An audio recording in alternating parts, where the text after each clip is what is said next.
আসসালামু আলাইকুম। রাজশাহী ইঞ্জিনিয়ারিংয়ের পক্ষ থেকে আপনাদেরকে শুভেচ্ছা জানাচ্ছি।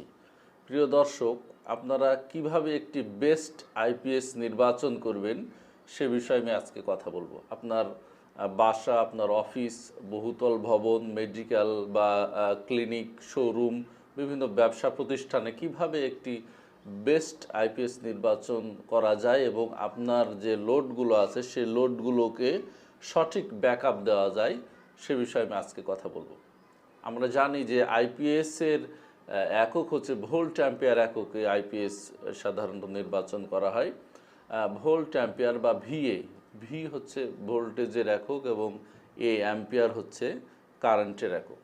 তো আমরা আইপিএস নির্বাচন করতে গেলে কত ভোল্ট অ্যাম্পিয়ারের আইপিএস আমরা নির্বাচন করব, এটা করতে গেলে ফার্স্ট আমাদেরকে লোড ক্যালকুলেশন করতে হবে। অর্থাৎ আমি এই আইপিএসের সাহায্যে আমার কোন কোন লোড চালাতে চাই, ফার্স্ট আমাকে সেই লোডের পাওয়ার ক্যালকুলেশন করতে হবে। তারপরে আমরা আইপিএস নির্বাচন করতে পারবো। আমি আপনাদের সামনে ছোট্ট একটি উদাহরণ দিচ্ছি। যেমন ধরেন, আপনি যদি আপনার দুইটা লাইট এবং দুইটা ফ্যান আপনি আইপিএসে চালাতে চান, যদি বিদ্যুৎ চলে যায় তাহলে আপনি দুইটা লাইট এবং দুইটা ফ্যান আপনি সাপোজ আইপিএসে চালাবেন। তো দুইটা লাইটের যদি 30 ওয়াটের লাইট হয় তাহলে দুইটা লাইটের জন্য 60 ওয়াট, এবং যদি ফ্যান 80 ওয়াটের হয় তাহলে দুইটা ফ্যানের জন্য 160 ওয়াট। তাহলে মোট পাওয়ার হয় 220 ওয়াট। এখন আমাদেরকে আইপিএস যেহেতু ভিএ এককে থাকে, সুতরাং এই ওয়াটকে কনভার্ট করে আমাদের ভিএ এককে নিতে হবে।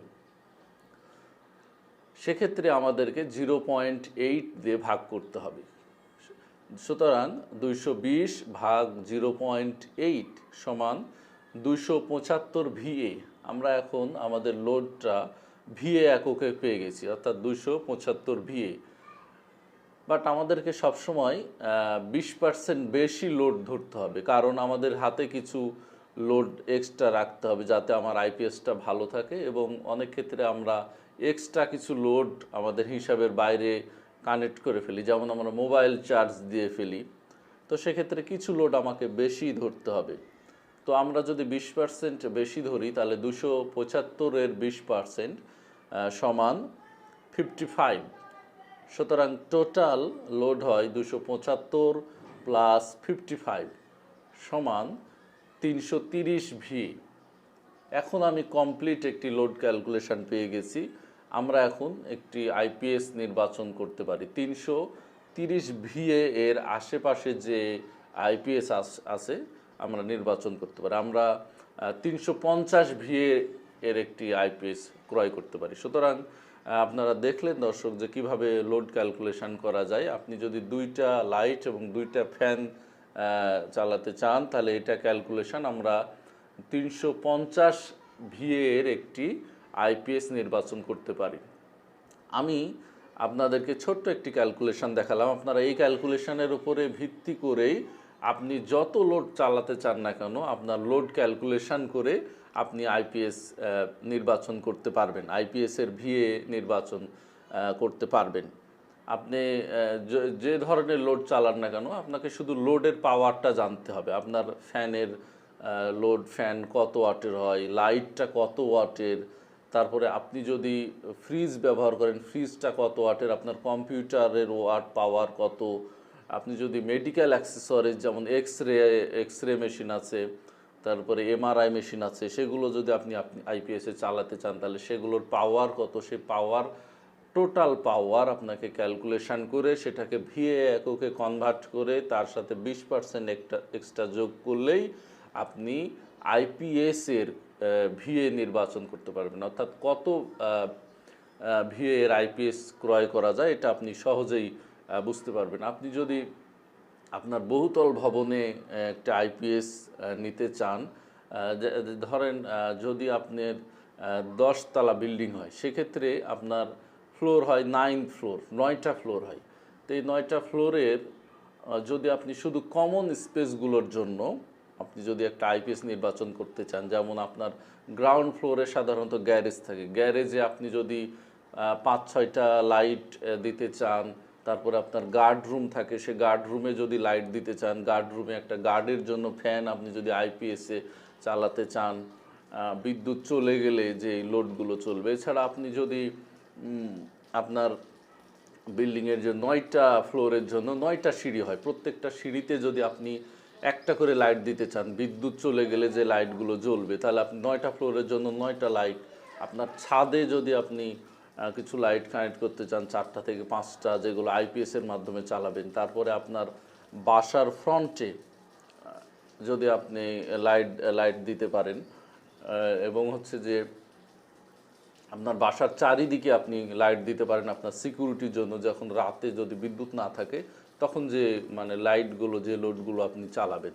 সুতরাং আপনার একটি বহুতল ভবনের যে লোড চালাতে চান একটা আইপিএসের মাধ্যমে, কমন স্পেসগুলোর হচ্ছে লোড, তাহলে আপনাকে আপনাকে ওই টোটাল লোড ক্যালকুলেশন করে সেখান থেকে আপনি আপনার আইপিএস নির্বাচন করতে পারবেন। আপনার শোরুমের জন্য যদি আপনি ক্যালকুলেশন করতে চান, একই হিসাবের মাধ্যমে আপনার শোরুমে কয়টা লাইট, কয়টা ফ্যান, ফ্রিজ আছে কিনা, আপনি এসি চালাতে চান কিনা, বা অন্যান্য আর কোনো মোটর বা অন্য কোনো লোড আছে কিনা, সেই লোড টোটাল ক্যালকুলেশন করে আপনাকে সেখান থেকে আইপিএসের ভিএ নির্বাচন করতে হবে। আমি আশা করি যে আপনারা বুঝতে পেরেছেন এটা, যে কিভাবে আপনার অফিস বা আপনার বাসার জন্য আপনি একটি আইপিএস নির্বাচন করবেন। অনেক ক্ষেত্রে দেখা যায় যে অনেকে আছে জেনারেটর ব্যবহার করতে চায় না, কারণ ওখানে তেল দেওয়া লাগে, তেল অ্যাড করতে হয়, সেক্ষেত্রে এটাকে অনেকে ঝামেলা মনে করে। তো আপনি যত লোডই চালাতে চান না কেন আইপিএস থেকে, আপনি লোড ক্যালকুলেশন করে আপনি আইপিএসের ভিএ নির্বাচন করতে পারবেন। আমরা বাজারে একদম ন্যূনতম ভিএ থেকে একদম সর্বোচ্চ অনেক ভিএর আইপিএস পেয়ে থাকি। যেমন আপনি 350 ভিএর আইপিএস পাবেন, ছোট যে প্যাকেজগুলো, আপনি 2টা লাইট বা 2টা ফ্যান চালানোর জন্য 350 VA, 400 VA, 600 VA, 800 VA, 1000, 1200, 1100 VA, 1500 VA আপনি আইপিএস নিতে পারবেন। 2000 ভিএ, এই 2000 ভিএকে যদি আমরা কনভার্ট করি তাহলে হয় 1600 ওয়াট। 1600 ওয়াটের এটা দিয়ে আপনি মোটর চালাতে পারবেন। আপনি যদি 1 হর্স পাওয়ার মোটর নেন, 1 হর্স পাওয়ার মোটর সমান আমরা জানি 746 ওয়াট, তাহলে সেক্ষেত্রে 1600 ওয়াট দিয়ে 746 ওয়াটের মোটর, এর সাথে আপনি 4টা 5টা ফ্যান অ্যাড করতে পারবেন, 5টা 10টা লাইট অ্যাড করতে পারবেন, দিয়ে আপনি এই যে 2000 ভিএ অর্থাৎ 1600 ওয়াটের একটি আইপিএসে এই লোডগুলো আপনি চালাতে পারবেন। জাস্ট আপনাকে টোটাল ক্যালকুলেশন করতে হবে, দিয়ে সেটাকে ভিএতে কনভার্ট করতে হবে। তো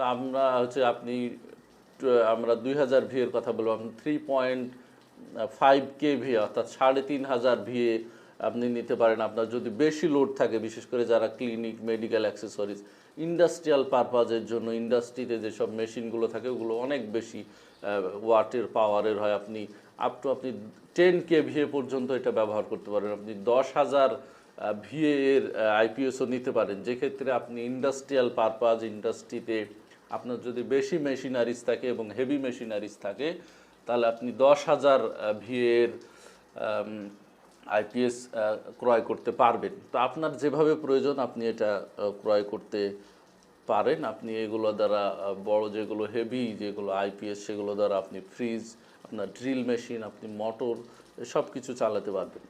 তো আরও কিছু, এটা আমরা লোড ক্যালকুলেশনটা এটা দেখালাম যে আপনি কিভাবে ভিএ সিলেক্ট করবেন।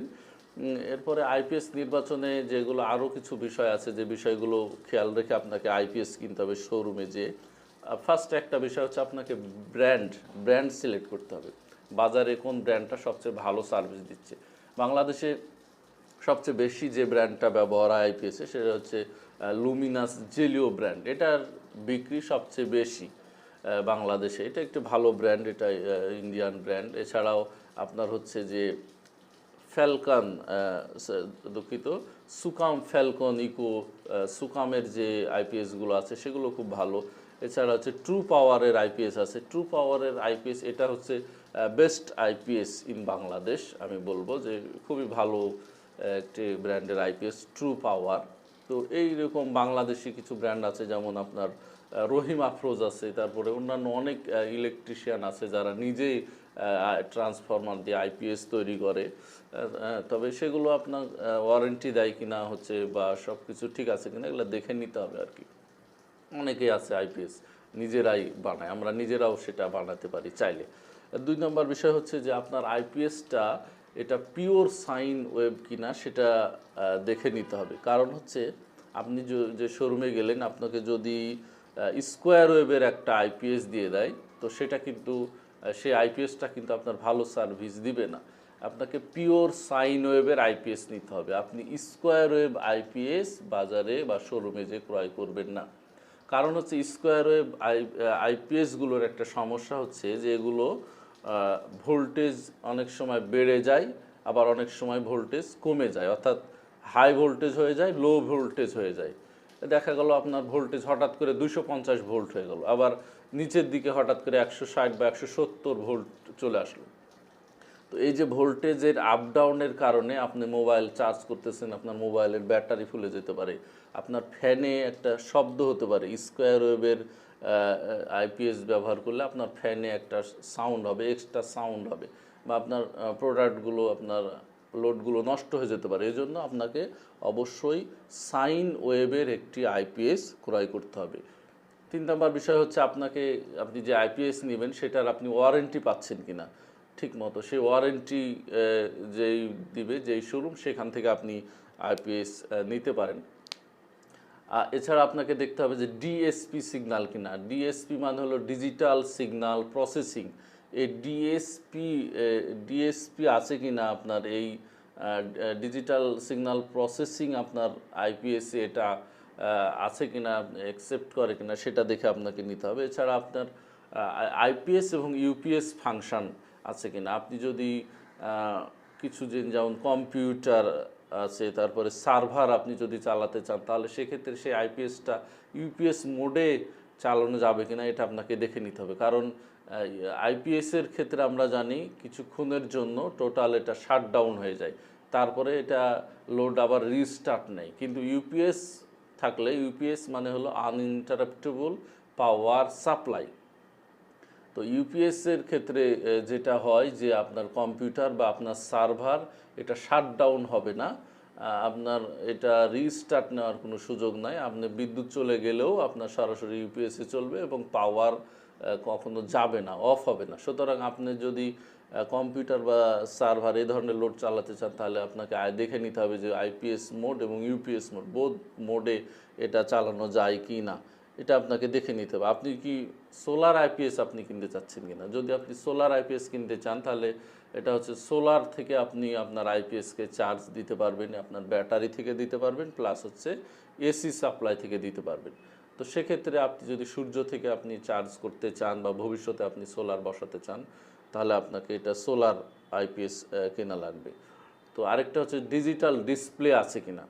যে ডিজিটাল আপনার আইপিএস যেটা নিচ্ছেন সেখানে ডিজিটাল ডিসপ্লে থাকে এবং সেখানে আপনার চার্জিং কারেন্ট কত, ভোল্টেজ কত শো করছে ডিসিতে এবং এসিতে, এগুলো ডিসপ্লেতে সব কিছু দেখা যায়। আপনার ব্যাটারি কত পার্সেন্ট চার্জ আছে, কত পার্সেন্ট চার্জ হইলো, এগুলো ডিসপ্লেতে সব কিছু শো করে। আপনি যদি ডিজিটাল ডিসপ্লে নিতে চান তাহলে সেভাবে দেখে আলোচনা করবেন। এছাড়া আইপিএসের আরেকটা ফাংশন হচ্ছে ইন্টারনাল চার্জ কন্ট্রোলার সিস্টেম আছে কিনা। চার্জ কন্ট্রোলার সিস্টেম বলতে আপনি যদি মোবাইলে আপনার চার্জ না থাকে, আপনি যদি ইনিশিয়ালি চার্জ করেন তো বেশি কারেন্ট কনজিউম করে, কিন্তু যখন মোবাইলের চার্জ 70 বা 80% হয়ে যায় তখন কিন্তু কম কারেন্ট সে কনজিউম করে। তো এই যে কারেন্ট কম বেশি হচ্ছে, তো এই চার্জ কন্ট্রোলিং সিস্টেমটা আইপিএসে দেওয়াই থাকে। তো সেক্ষেত্রে আপনি জিজ্ঞাসা করে নিতে পারেন যে চার্জ কন্ট্রোলিং সিস্টেমটা আইপিএসে আছে কিনা।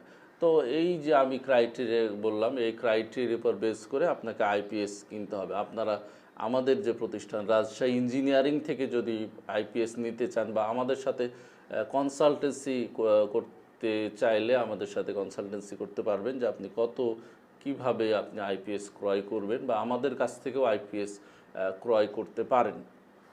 তো আমি আশা করি আপনারা বুঝতে পেরেছেন যে কিভাবে আপনি একটা সঠিক আইপিএস নির্বাচন করবেন এবং যে আইপিএসটা আপনাকে 5 থেকে 7 বছর বা আরও বেশি, আপনার 10-12 বছরও চলে যায়, অনেক আইপিএস আছে। তো সেটা কিভাবে একটা ভালো আইপিএস আপনি নির্বাচন করবেন আমি আশা করি আপনারা আমার আলোচনা থেকে বুঝতে পেরেছেন। এর পরের আলোচনায় আমরা ব্যাটারি নিয়ে কথা বলবো, যে আপনি আইপিএসের সাথে কত অ্যাম্পিয়ার আওয়ারের ব্যাটারি সংযুক্ত করবেন এবং কত লোডের জন্য কতটুকু ব্যাটারি, কত অ্যাম্পিয়ার আওয়ারের ব্যাটারি সিলেক্ট করা যায়। এর পরের আলোচনায় আমি ওই বিষয়ে আলোচনা করব। আশা করি আপনারা বুঝতে পেরেছেন আইপিএস এর আলোচনা থেকে। ধন্যবাদ সবাইকে।